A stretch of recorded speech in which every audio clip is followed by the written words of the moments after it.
તને ખબર તું જોયો છે સુપરમેન હા પછી અને કેપ્ટન અમેરિકા હા અમે અથાડો અથાડો પછી આમાં થાય છે લાઈટ થાય છે કરતો શેમાં હલ્કમાં કરી જો તો અરે વાહ બધામાં લાઈટ થઈ છે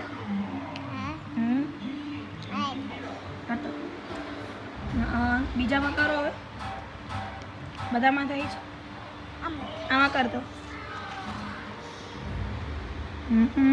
અરે વાહ પછી આને શું કહેવાય આ કોણ છે કેપ્ટન અમેરિકા હમ જે આ મોરી તો આમાં લાઈટ કરી થાતી નહીં એમાં એકમાં નથી થતી પ્રેસ કરે એટલે થશે પાછળથી